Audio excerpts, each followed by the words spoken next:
میں مسلم بھائی بہنوں سے ایک بات پوچھنا چاہوں گی کہ آپ کی قرآن میں سورہ نمبر 9 آیت 5 میں کیا لکھا ہے؟ مجھے بتاؤ یہ 24 آیتوں کے بارے میں آپ کا کیا کہنا ہے؟ اس میں سورہ نمبر 9 آیت نمبر 5 پہ لکھا ہوا ہے کہ مشرک جہاں بھی ملے اور وہ تمہارے اللہ کو قبول کرنے سے منع کر دے اس کا قتل واجب ہے۔ پارہ 10 سورہ 9 توبہ آیت 5 پہ لکھا ہے، پھر جب حرام مہینے بیت جائیں تو مشرکوں کو جہاں کہیں پاؤ قتل کرو اور انہیں پکڑو اور انہیں گھیرو اور ہر گھات کی جگہ ان کی طاق میں بیٹھو۔ مشرک کہاں؟ مشرک یہاں لکھا ہے۔ مشرک کا مطلب ہوتا ہے جو مورتی کی پوجا کرتے ہیں۔ مسلمان تو مورتی کی پوجا نہیں کرتا، ہندو کرتا ہے نا، عیسائی بھی مورتی کی پوجا نہیں کرتا، ہندو کرتا ہے۔ تو ہندو کے لیے لکھا ہے کہ جہاں کہیں پاؤ وہاں گھات کرو، وہاں قتل کرو، وہاں مارو۔ کیا سچ میں قرآن یہ سکھاتا ہے کہ کافروں کو جہاں پاؤ وہاں قتل کر دو؟ اگر بات اتنی سیدھی ہوتی تو دنیا میں اتنی غلط فہمیاں پیدا نہیں ہوتی۔ کچھ لوگ سورہ توبہ کی آیت نمبر 5 کو لے کر لوگوں میں نفرت پھیلاتے ہیں، اس سورہ کو کاٹ کر لوگوں کے سامنے پیش کرتے ہیں اور پھر الزام لگاتے ہیں کہ اسلام ہنسا سکھاتا ہے۔ لیکن کیا یہ پورا سچ ہے؟ ہرگز نہیں۔ قرآن کی ہر آیت کسی خاص موقع اور کسی خاص حالت میں نازل ہوئی ہے۔ ذرا تاریخ اتہاس کے سفر پر چلتے ہیں۔ 6 ہجری میں مسلمانوں اور مکہ کے مشرکوں کے بیچ صلح حدیبیہ ہوا۔ ایک ایسا سمجھوتا ہوا تھا جس میں 10 سال تک امن شانتی کا وعدہ تھا، مگر کچھ لوگوں نے اس وعدے کو توڑ دیا، رات کے اندھیرے میں حملہ کیا اور بے گناہوں کا خون بہایا۔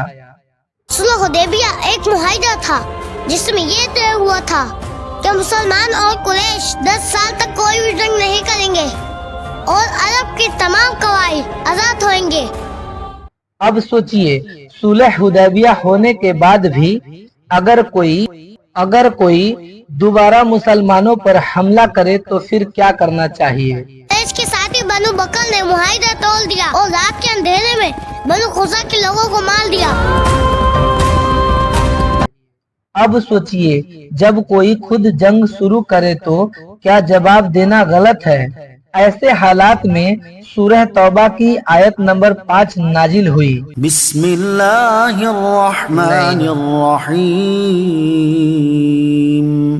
ترجمہ: اللہ کے نام سے شروع جو نہایت مہربان رحمت والا ہے۔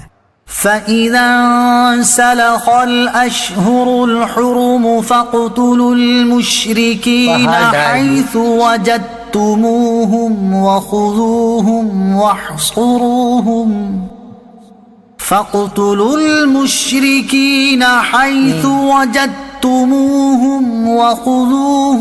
واحصروهم واقعدوا لهم كل مرصد فإن تابوا وأقاموا الصلاة وآتوا الزكاة فخلوا سبيلهم ان اللہ غفور رحیم۔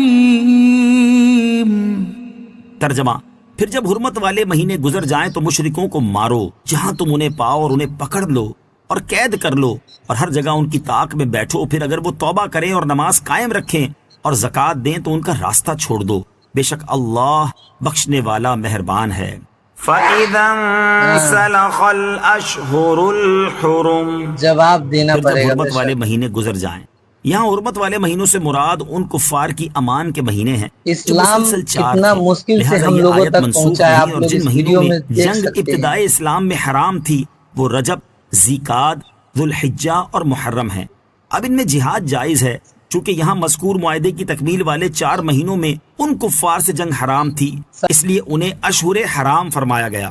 ان احد من المشرکین استجارک فاجرہ حتی يسمع کلام اللہ ثم ابلغہ مأمنہ ذلك بأنهم قوم لا يعلمون. بے شک سب اللہ کی طرف سے. ترجمہ: اور اگر کوئی مشرک تم سے پناہ مانگے تو اسے پناہ دو حتیٰ کہ وہ بس اللہ کا صحیح. کلام سنے، پھر اسے اس کی امن کی جگہ پہنچا دو، یہ اس لیے کہ وہ نادان لوگ ہیں. وہی نام وَإِنْ أَحَدٌ مِّنَ الْمُشْرِكِينَ، اور اگر کوئی مشرک، اس آیت کا خلاصہ یہ ہے کہ اے حبیب صلی اللہ تعالی علیہ وسلم، اگر کوئی مشرک مہلت کے مہینے گزرنے کے بعد آپ سے پناہ مانگے تاکہ آپ سے توحید کے مسائل اور قرآن پاک سنے جس کی آپ دعوت دیتے ہیں تو اسے پناہ دے دیں، حتیٰ کہ وہ اللہ عز و جل کا کلام سنے اور اسے معلوم ہو جائے کہ ایمان قبول کرنے کی صورت میں اسے کیا ثواب ملے گا اور کفر پر قائم رہنے کی وجہ سے اس پر کیا عذاب ہوگا، اور اگر ایمان نہ لائے تو پھر اسے اس کی امن کی جگہ پہنچا دیں. یہ اس لیے کہ وہ ابھی اللہ عز و جل کے دین اسلام اور اس کی حقیقت کو جانتے نہیں. اللہ تو انہیں امن دینا عین حکمت ہے تاکہ اللہ عز و جل کا کلام سنے اور سمجھے. اسلام کے حالات میں سورہ توبہ کی آیت نمبر 5 نازل ہوئی، لیکن صرف انہی لوگوں کے لیے جو غداری کر کے جنگ کر رہے تھے. اور اگر آپ اسی سورہ کی باقی آیتوں کو پڑھیں تو قرآن صاف فرماتا ہے جو لوگ تمہارے ساتھ سمجھوتا نبھاتا ہے تم بھی ان کے ساتھ وفاداری نبھاؤ. اور آگے اسی آیت میں فرمایا ہے اور اگر دشمن بھی پناہ مانگے تو اسے پناہ دو اور اسے سرکشت جگہ پہنچاؤ. یعنی اسلام بے وجہ خون خرابہ نہیں سکھاتا ہے بلکہ انصاف، رحم اور امن کا راستہ دکھاتا ہے. مگر افسوس کچھ لوگ آدھی بات دکھا کر پورے مذہب کو بدنام کرنے کی کوشش کرتے ہیں. اس لیے آپ لوگوں سے گزارش ہے کہ سنی سنائی باتوں پر نہیں بلکہ پوری سچائی پر یقین کیجیے.